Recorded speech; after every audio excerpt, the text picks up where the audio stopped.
future. President Trump is now engaged in what appears to be certainly a mortal contest for the nation's soul, for the American dream, our middle class, working men and women and their families, a full-on struggle for the American way, for the populist values that got him elected.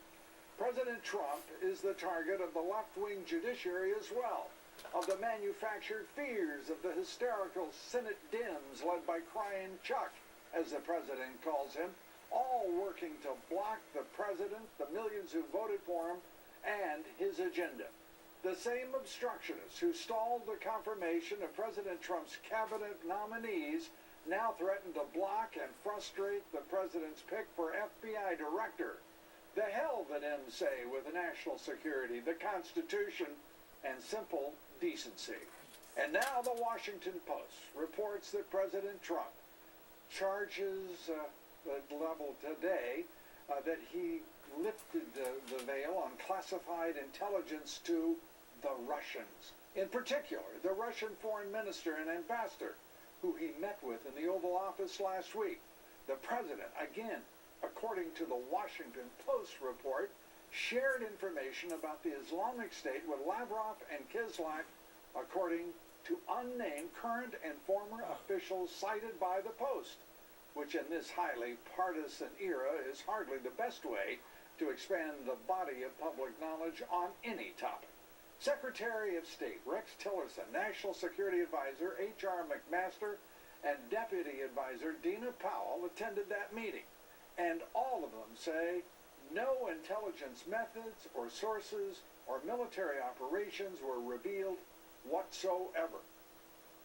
Now I'm joined by Michael Goodwin, Pulitzer Prize-winning columnist for the New York Post, Ed Rollins, the Dean we call him, veteran of 10 presidential campaigns, and delightful to have you. Thank you. I've got to start right here. We're talking about the Washington Post, for crying out loud.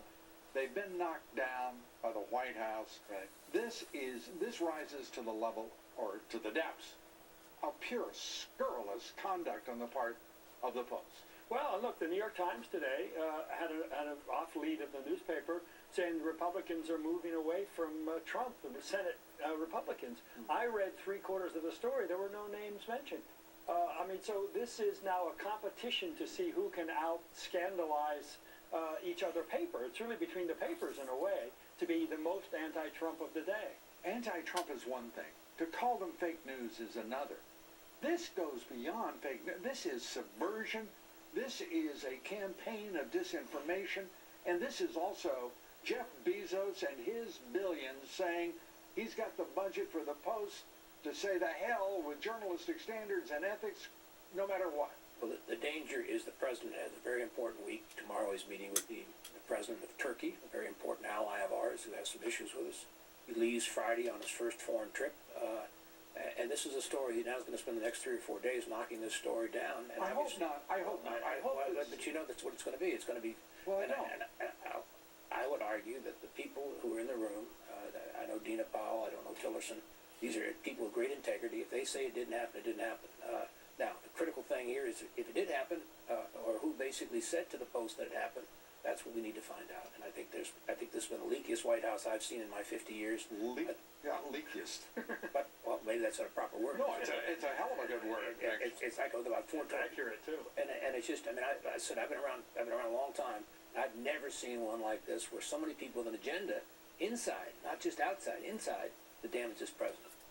Is there any reason, and I'm going to answer this question very quickly of Ed, Michael, is there any reason a White House wouldn't have the resources to chase down these leaks in this day and age? I mean, this is No, absolutely not. This is crazy that it's being tolerated. No, and I think the problem is that there have been. You traditionally don't think your top people are going to ever do these kinds of things to you, but they're doing it.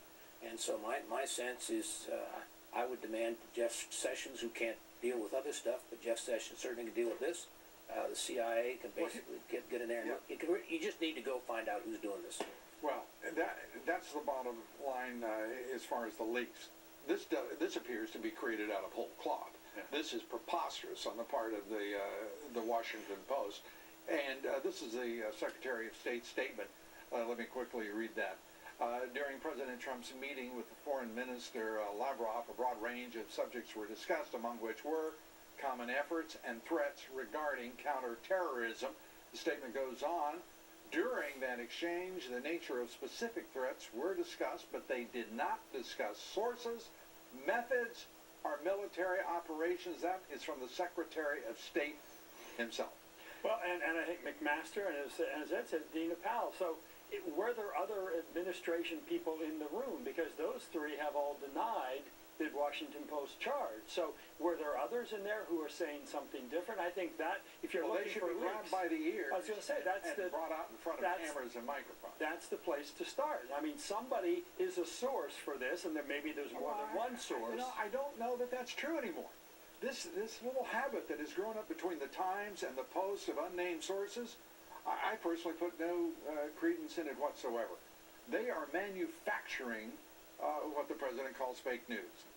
There are too many stories, day after day after day. Well, why in the world does anybody pick up the Post or the News? But I would say that a lot of these stories do cite people close to the president. Well, they cite it, but they also make charges about methods and sources. But Michael, the point is, neither has to be true.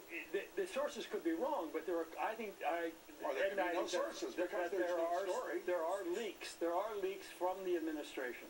Yeah, well, there are leaks. This is disgusting conduct. And by the way, the national, all of the journalism magazines, ethics organizations, not a word being said. Not a word. The problem is you and I can both say it's fake news and we don't believe it, but there's a lot of people out there who do. There's a lot of people who want to take this president down. In a town like Washington, D.C., everybody reads this paper and they basically start my question. chaos. So unless they find them, they need to go they need to make this a top target. Yeah, but I don't think we have to make too much of this. I mean, I really don't. Find the leakers if there are leakers indeed. I don't think we have to accept even the Post reporting or that of the Times that they're unnamed sources. I think they could as easily as the charges themselves be made up of whole cloth. What I am concerned about is a communications department in the White House that time after time